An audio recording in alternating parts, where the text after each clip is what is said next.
Mais uma informação, o ministro da Economia, Paulo Guedes, afirmou que o governo deverá encaminhar em até 2 semanas o projeto de reforma administrativa ao Congresso Nacional.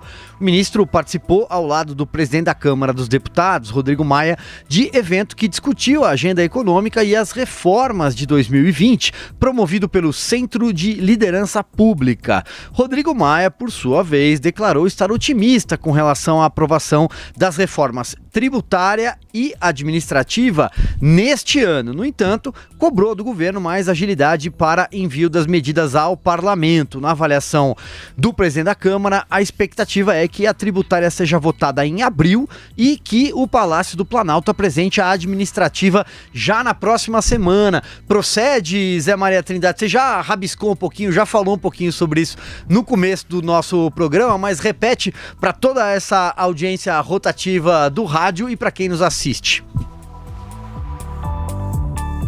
É que há uma disputa, né? Uma disputa de poder ali da pauta do Congresso Nacional. Isso vai ficar muito claro, como eu disse, na segunda-feira, na instalação do ano legislativo. Os presidentes vão falar exatamente nesse tom da independência de pauta, inclusive, que é o grande poder do Congresso Nacional.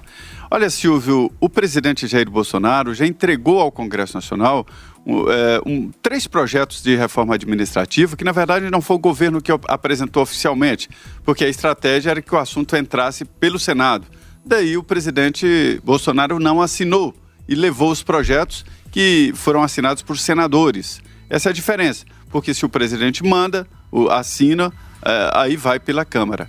Essa reforma primeira, principalmente o governo queria aquela história de reduzir a jornada de trabalho em setores do serviço público e reduzir o salário.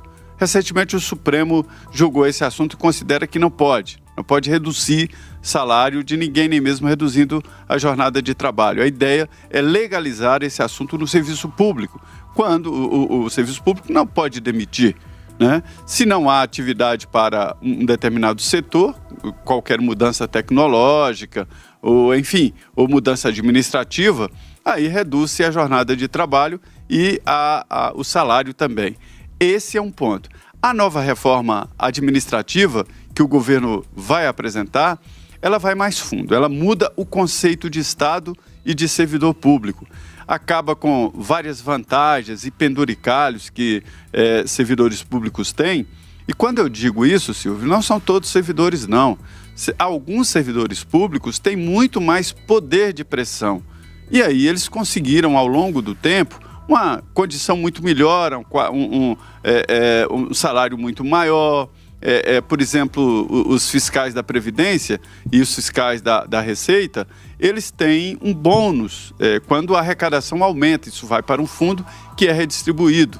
E quando se aposenta, leva esse bônus. Agora imagina, o fiscal está aposentado, é um salário alto, isso no mundo inteiro, em todos os estados, a área de arrecadação é o maior salário. Estamos falando aí de salário de mais de R$20 mil e mais bônus, né? E aí o que acontece? São vários penduricários, auxílio não sei o quê, ajuda não sei o quê, e principalmente aumento salarial e progressão por tempo. Não precisa progredir, só o tempo. E aí o servidor chega ao topo da carreira em 9 anos. Tudo isso é alvo do projeto que será apresentado. O grande pega e o grande estalo do presidente, do governo, é o seguinte: para evitar esta força que, inegavelmente, os servidores têm uma força muito grande, só vale, segundo o projeto inicial, para os futuros servidores públicos, os que entrarem a partir da promulgação da emenda à Constituição, né, dessa reforma. Então, em linhas gerais, esta é a proposta de reforma administrativa do presidente Bolsonaro. Muito bem, olha só, das vantagens de ser digital, né? O presidente Rodrigo Maia acabou de tuitar faz 3 minutos, então é justamente sobre esse assunto. Quem está nos acompanhando pelo YouTube e por todas as nossas redes sociais, tem aí a thread, tem aí as 2 postagens. Olha só, disse ele: as eleições municipais deste ano não vão atrapalhar a pauta de votações da Câmara. Não sou daqueles que acham que eleição vai atrapalhar as reformas. Vamos aprovar neste semestre a tributária e aguardamos a reforma administrativa que será encaminhada pelo governo. Aí tem mais um segundo post ali, né? Um tweet. Ele diz assim, ó, a responsabilidade de modernizar o Brasil também é do parlamento e provamos isso com a aprovação da Previdência e de projetos importantes para o crescimento do país, como o Marco do Saneamento e o Orçamento Impositivo. O Congresso Nacional está otimista com as agendas deste ano. E aí, recado dado, Augusto Nunes? Tudo bem, recado dado, recado aceito. É isso aí que o Congresso tem de fazer, porque temos reiterado nesse programa a nossa indignação com essa história de o Congresso parar em anos eleitorais. Como o Brasil tem um ano eleitoral a cada 2, então ele funciona em anos pares ou ímpares, e aí vai, não dá mais.